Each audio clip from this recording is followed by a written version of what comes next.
Aurobindo's Savitri. Book 10.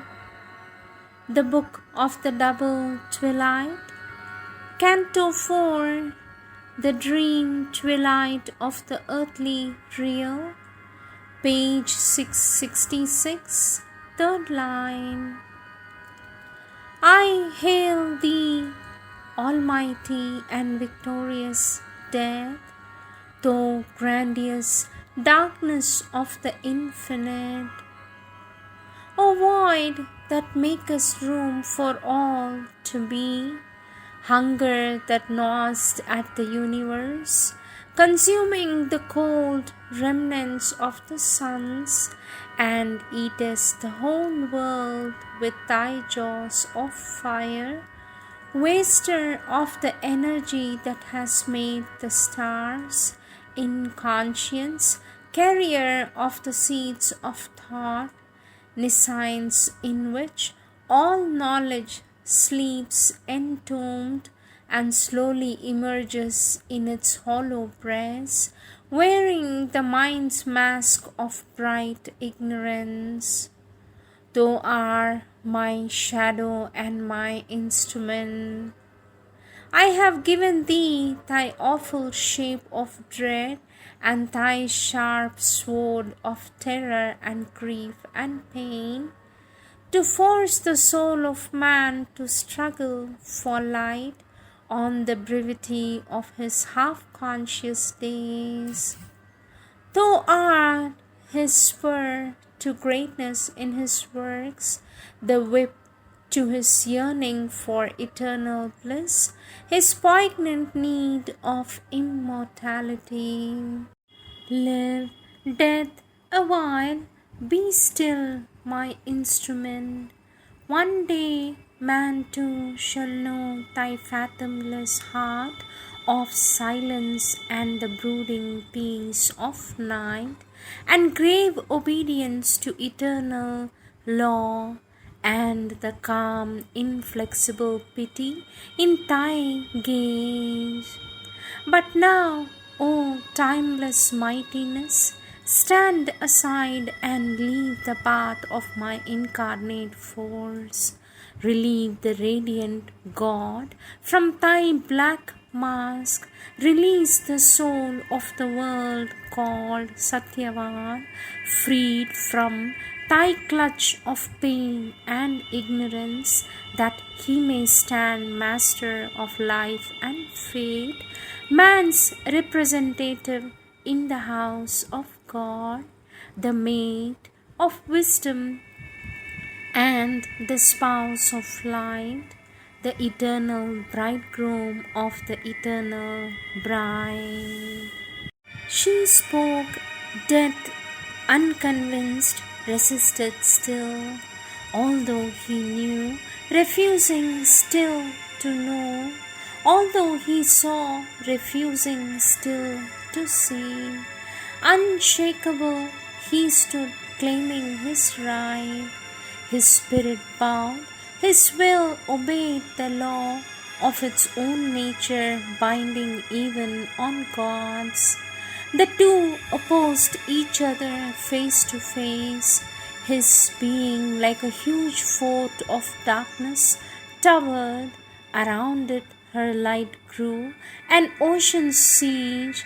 Awhile the shade survived, defying heaven. Assailing in front, oppressing from above, a concrete mass of conscious power, he bore the tyranny of her divine desire. A pressure of intolerable force weighed on his unbowed head and stubborn breast.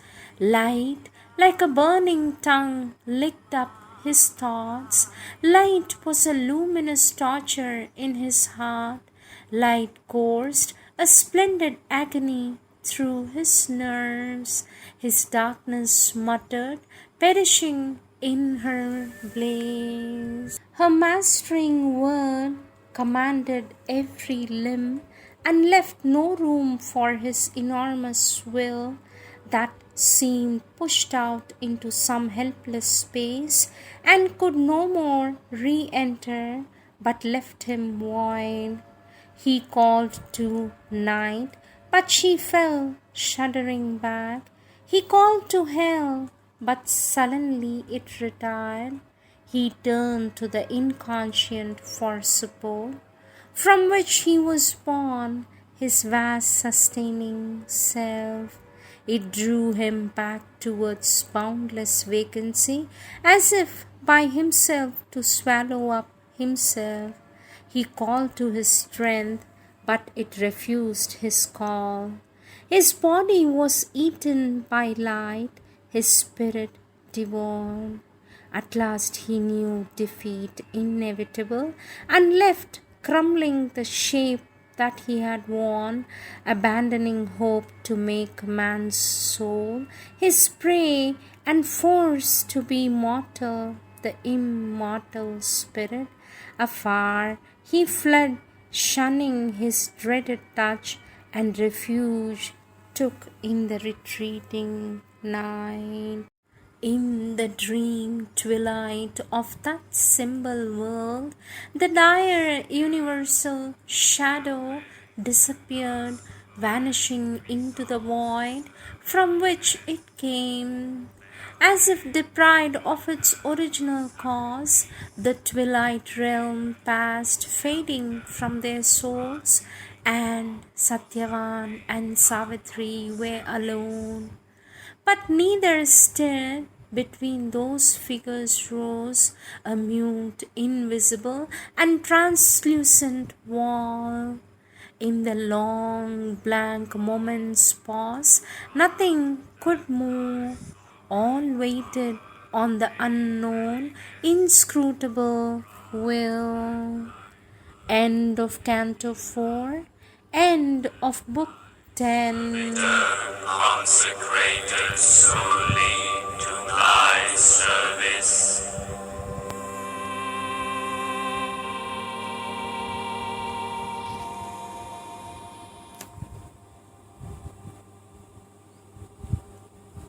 ब्रह्मार्पणं ब्रह्म हविः ब्रह्माग्नौ ब्रह्मणाहुतं ब्रह्मेवतेन गन्तव्यं ब्रह्मकर्म समाधिना एतत् सर्वम् ॐ ब्रह्मार्पणमस्तु ॐ ब्रह्मार्पणमस्तु ॐ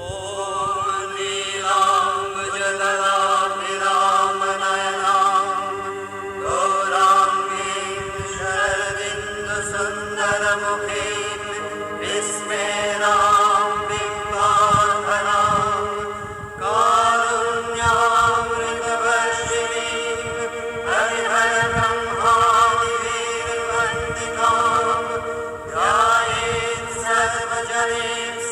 सर्वजनेप्सितार्थफलदां वन्दे मीरां जगत्प्रसूं वन्दे मीरां जगत्प्रसूं मीरा